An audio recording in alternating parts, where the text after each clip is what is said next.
Siti, seorang TKW dari Indramayu, terbang ke Hong Kong dengan impian sederhana. Namun, ia justru terjebak dalam sangkar emas, menjadi pelayan bagi pasangan pengusaha yang menyimpan rahasia gelap.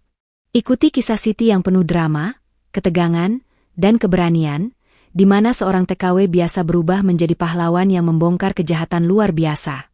Sebelum lanjut ke videonya, jangan lupa like, komen dan subscribe channel ini. Tonton sampai selesai karena ada kejutan di akhir cerita. Salam sehat untuk kita semua. Semoga penonton diberi kesehatan dan rezeki yang melimpah. Video itu, berdurasi kurang dari 1 menit, terasa bagai adegan film horor yang paling menakutkan.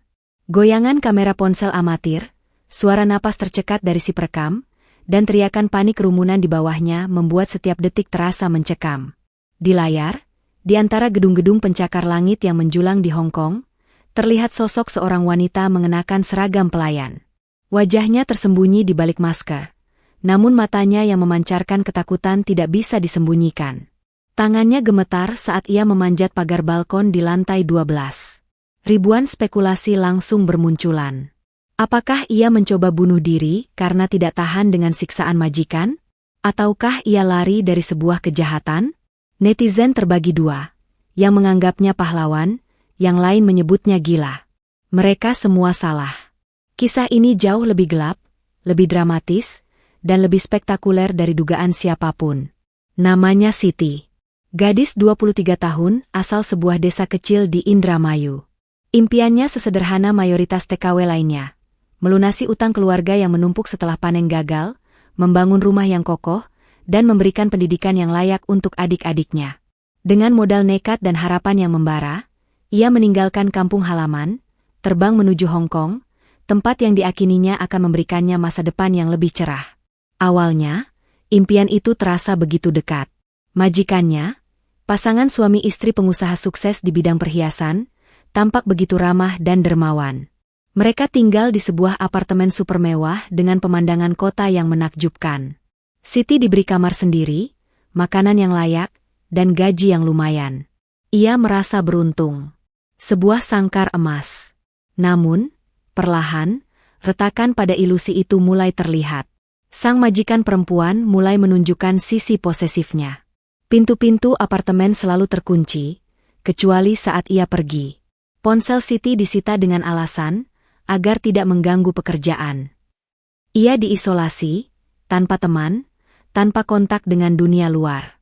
Suara telepon dari keluarganya hanya diizinkan seminggu sekali, dan percakapan itu selalu diawasi. Suasana di apartemen yang awalnya terasa sejuk, kini berubah dingin dan mencekam. Suatu sore, saat majikannya tidak ada di rumah, Siti memberanikan diri masuk ke gudang untuk membersihkan.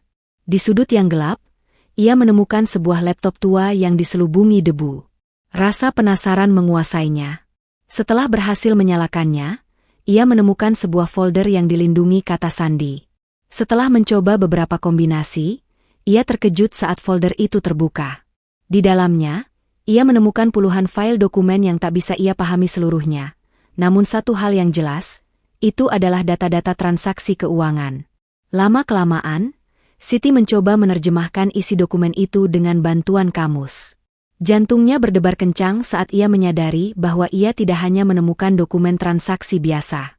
Ia menemukan bukti keterlibatan majikannya dalam sindikat pencucian uang internasional. Ada daftar nama-nama penting dari berbagai negara, kode-kode rahasia, dan nominal uang yang sangat fantastis. Nama-nama yang tercantum di situ adalah orang-orang berpengaruh, dari politisi hingga pebisnis kelas kakap. Siti tidak sengaja menemukan rahasia yang jauh lebih besar dari hidupnya. Sikap majikannya langsung berubah total. Mereka entah bagaimana curiga bahwa Siti telah mengetahui sesuatu. Senyum palsu mereka menghilang, digantikan oleh tatapan tajam yang penuh ancaman.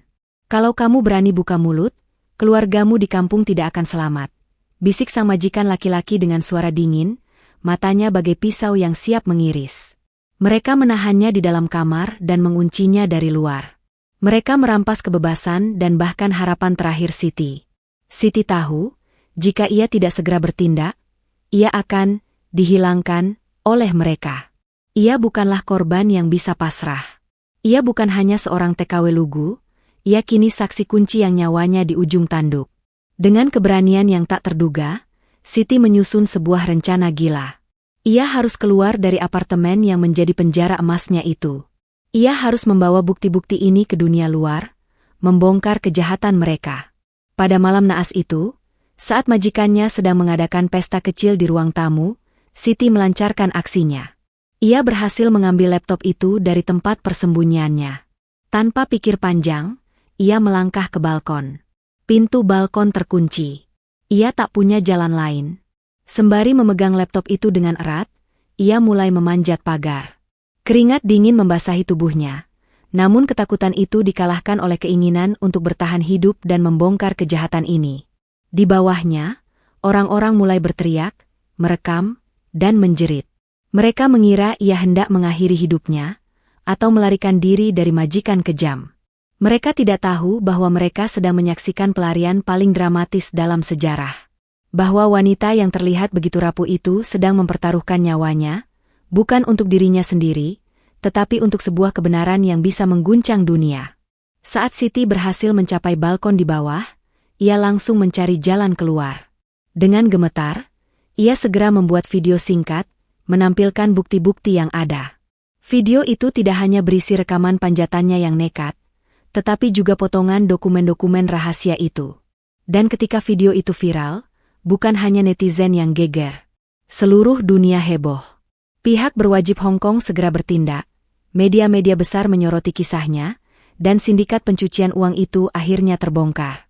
Siti bukanlah korban, ia adalah pahlawan yang mempertaruhkan segalanya, mengubah dirinya dari seorang TKW biasa menjadi kunci pembongkar sebuah kejahatan internasional yang sensasional. Video itu hanya berdurasi 54 detik, namun mampu mengguncang jagat maya. Jutaan orang menontonnya berulang kali, mencoba memahami apa yang sebenarnya terjadi. Di layar, seorang wanita berkerudung dan bermasker, terlihat seperti TKW, dengan wajah pias dan mata yang memancarkan ketakutan yang mendalam, sedang memanjat pagar besi di balkon lantai 12 sebuah apartemen mewah. Pemandangan kota Hong Kong yang gemerlap di bawahnya terasa ironis. Ribuan orang berteriak histeris, beberapa merekam, namun tidak ada yang bisa menjangkau wanita itu. Apakah ia mencoba mengakhiri hidupnya? Ataukah ia melarikan diri dari majikan yang kejam? Pertanyaan itu menjadi teka-teki nasional. Wanita itu bernama Siti, 23 tahun, berasal dari desa kecil di Indramayu. Hidupnya, seperti banyak gadis lain di kampungnya, terbebani oleh tanggungan. Ayahnya jatuh sakit dan tidak bisa bekerja, sementara utang pada rentenir semakin mencekik leher keluarga. Satu-satunya jalan keluar adalah merantau ke luar negeri. Siti pergi dengan impian sederhana, melunasi utang, membangun rumah yang kokoh, dan memastikan adik-adiknya bisa terus bersekolah. Hong Kong, dengan iming-iming gaji fantastis, adalah surga yang ia harapkan. Awalnya, impian itu terasa begitu nyata. Majikannya, pasangan suami istri pengusaha perhiasan bernama Tuan Chen dan Nyonya Li, terlihat sempurna.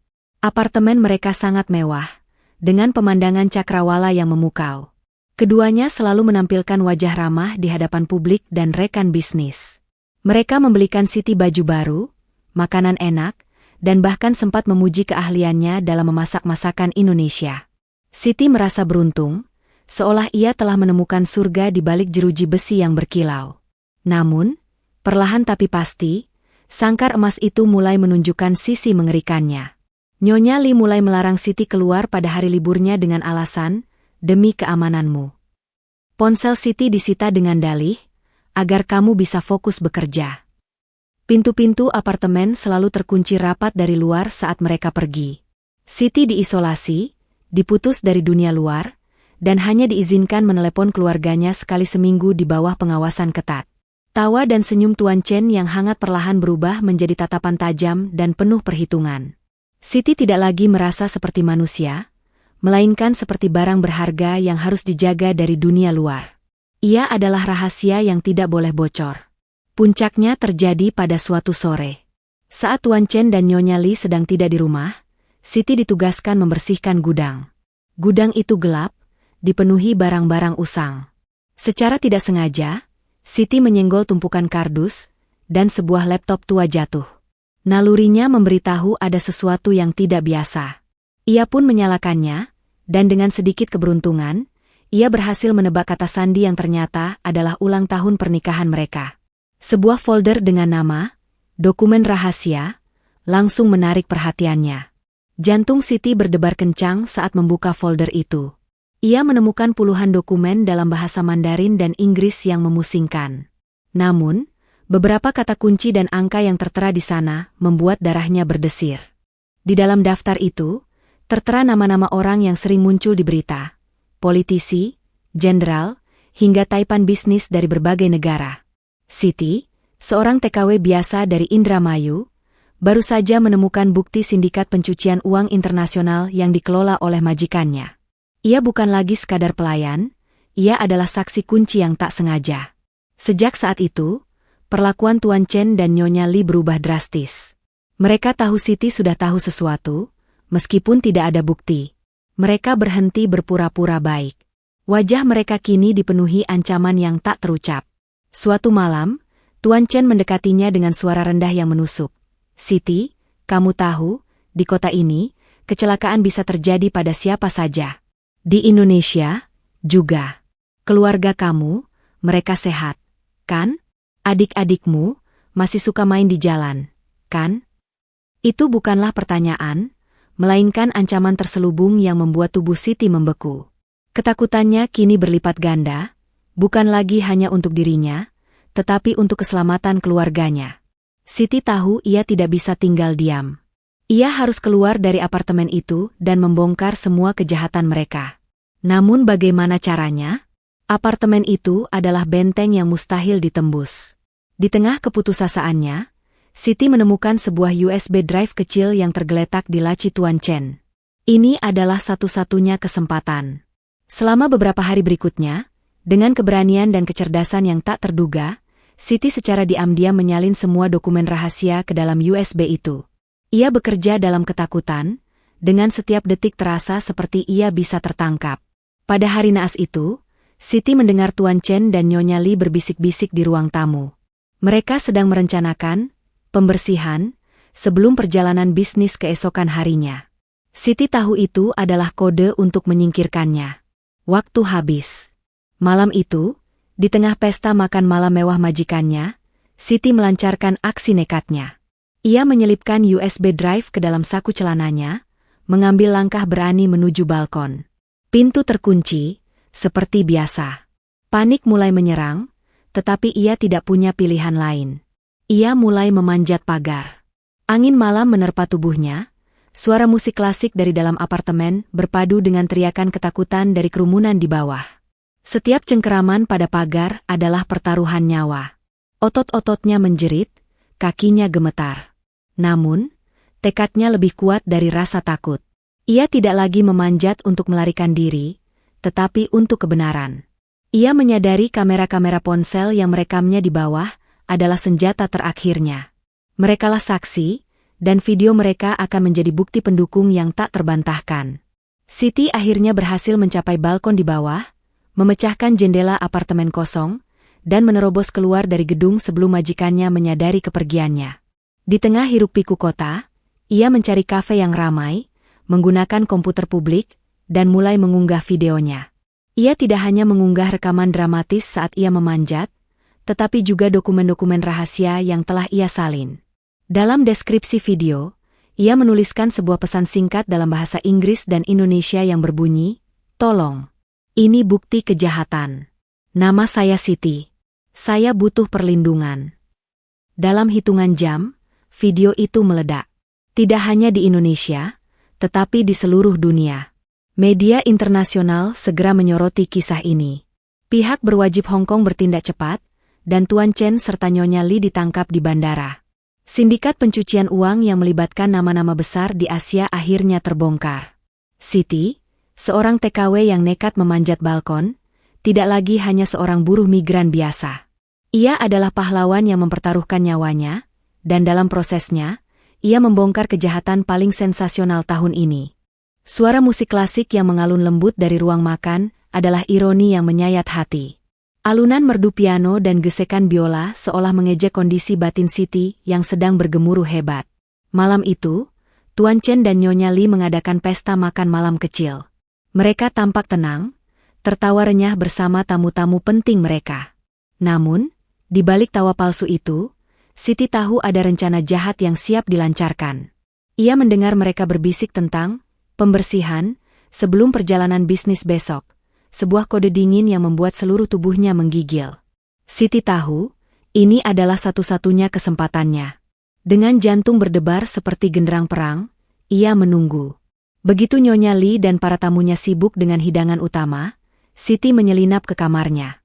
Tangannya yang gemetar merogoh saku, memastikan USB drive berisi semua bukti kejahatan itu masih aman di sana. Ia tidak tahu apakah ia akan selamat, tapi ia berjanji pada dirinya sendiri bahwa semua rahasia ini tidak akan mati bersamanya. Dengan napas tercekat, ia membawa laptop tua yang berisi semua dokumen itu. Langkahnya seolah tanpa suara, melewati ruang tamu, dan menuju balkon yang selalu menjadi penjara baginya. Di balik pintu kaca yang terkunci rapat, dunia tampak begitu dekat, namun tak terjangkau. Siti mendorong gagang pintu, mencoba membukanya, tetapi sia-sia. Pintu itu memang tidak bisa dibuka dari dalam. Pilihan yang tersisa adalah jalan yang paling gila, paling nekat, dan paling menakutkan.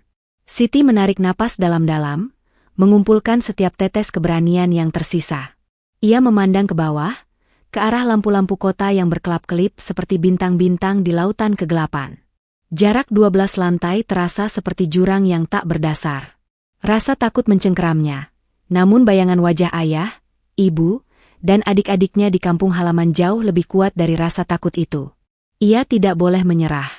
Ia harus selamat, demi mereka. Dengan tekad bulat, Siti memanjat pagar balkon yang dingin dan licin. Angin malam Hong Kong yang dingin menerpa wajahnya, mengancam untuk mendorongnya jatuh. Cengkeraman tangannya pada tiang besi terasa begitu lemah. Setiap gerak tangannya adalah pertaruhan nyawa. Di bawah sana, kerumunan orang mulai terbentuk. Suara teriakan panik dan kekagetan memecah keheningan malam. Mereka mengira ia ingin bunuh diri. Namun, Siti tidak peduli. Justru, keramaian itu memberinya ide. Kamera-kamera ponsel yang mengarah padanya adalah saksi bisu. Mereka adalah tamengnya. Video mereka akan menjadi bukti bahwa ia tidak mati karena bunuh diri, melainkan karena kejahatan yang tersembunyi. Siti terus memanjat, perlahan namun pasti. Lututnya gemetar, otot-otot di lengannya terasa seperti robek. Satu persatu lantai ia lewati, satu persatu anak tangga besi itu ia injak dengan hati-hati. Wajahnya yang ditutupi masker tidak menyembunyikan tetesan air mata ketakutan yang mengalir di pipinya. Namun, jauh di lubuk hatinya, ada kobaran api yang membakar. Api amarah dan tekad untuk membalas dendam atas ketidakadilan yang ia terima. Tiba-tiba, dari atas, ia mendengar suara gemuruh yang panik. Tuan Chen dan Nyonya Li, yang mendengar keributan di luar, akhirnya menyadari apa yang sedang terjadi. "Siti, jangan!" teriak Nyonya Li, suaranya dipenuhi kemarahan, bukan kekhawatiran. "Kembali, jangan bodoh." Siti tidak menoleh. Ia terus memanjat. Dengan sisa-sisa kekuatannya, ia berhasil mencapai balkon di lantai 11. Tanpa pikir panjang, ia memecahkan kaca jendela, tangannya terluka, namun ia tidak peduli. Ia menerobos masuk ke apartemen yang kosong itu, napasnya memburu. Di belakangnya, ia mendengar suara langkah kaki Tuan Chen dan Nyonya Li yang bergemuruh. Pintu utama apartemen di lantai 11 terkunci. Namun, ia melihat pintu darurat. Siti segera berlari, menuruni tangga secepat kilat. Suara Tuan Chen yang mengikutinya terdengar semakin dekat. "Kembali, Siti, berikan laptop itu," teriaknya. Siti tidak menjawab, ia hanya terus berlari. Ia tidak hanya berlari dari Tuan Chen dan Nyonya Li, tetapi dari masa lalu dan rasa takut yang selalu menghantuinya. Ia berlari menuju masa depan, menuju kebebasan yang telah lama direnggut darinya. Begitu ia mencapai lobi, Siti melihat kerumunan orang yang masih berkumpul. Ia segera menyelinap keluar dari pintu samping. Dengan tangan dan wajah yang berdarah, ia lari tanpa arah, mencari tempat yang aman, tempat di mana ia bisa mempublikasikan semua bukti kejahatan itu. Ia menemukan sebuah kafe 24 jam dengan wifi gratis. Dengan tangan yang masih gemetar, ia segera membuka laptop, menyalin semua dokumen dari USB drive, dan mengunggah video pelariannya yang nekat ke media sosial. "Tolong," tulisnya dalam pesan yang menyertai video itu. "Ini bukan percobaan bunuh diri. Ini pelarian dari sindikat kejahatan. Nama saya Siti. Ini buktinya. Saya butuh perlindungan." Dalam hitungan menit, video itu meledak. Ribuan, kemudian jutaan orang menonton, membagikan, dan mengomentarinya. Dunia heboh. Tak lama kemudian, sirene polisi mulai meraung di kejauhan. Siti merasa lega sekaligus takut. Ia tidak tahu apa yang akan terjadi selanjutnya, tetapi ia tahu bahwa ia telah berhasil. Ia telah memenangkan pertempuran paling brutal dalam hidupnya. Ia tidak lagi menjadi korban. Ia telah menjadi pahlawan. Kisah Siti bukanlah sekadar cerita tentang seorang TKW yang nekat. Ini adalah epik tentang keberanian, pengkhianatan, dan keadilan. Ternyata adalah jeritan perlawanan seorang wanita yang terkurung dalam sangkar emas. Ia mempertaruhkan segalanya, bukan demi kekayaan, melainkan demi kebenaran. Penangkapan Tuan Chen dan Nyonya Li membongkar jaringan kejahatan yang lebih besar. Nama-nama besar yang tertera di dokumen rahasia itu satu persatu terseret ke pengadilan. Siti, sang pahlawan tak terduga, akhirnya mendapatkan kembali kebebasannya dan, yang paling penting, keamanan untuk keluarganya. Ia tidak lagi kembali ke Indramayu sebagai seorang buruh migran yang gagal, melainkan sebagai sosok yang menginspirasi banyak orang. Kisah Siti adalah bukti bahwa keberanian kecil bisa mengguncang dunia. Dukung kami mengungkap kisah inspiratif lainnya. Cerita Siti adalah salah satu dari jutaan kisah di luar sana yang layak untuk didengar. Dengan dukungan Anda, kami berharap dapat terus menghadirkan konten-konten yang tidak hanya sensasional, tetapi juga penuh makna dan inspirasi. Jangan lewatkan cerita-cerita bombastis dan menggugah hati lainnya.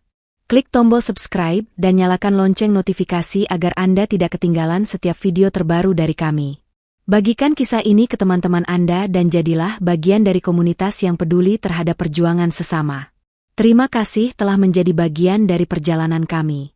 Mari bersama-sama terus mendukung dan menyebarkan kisah-kisah yang berani.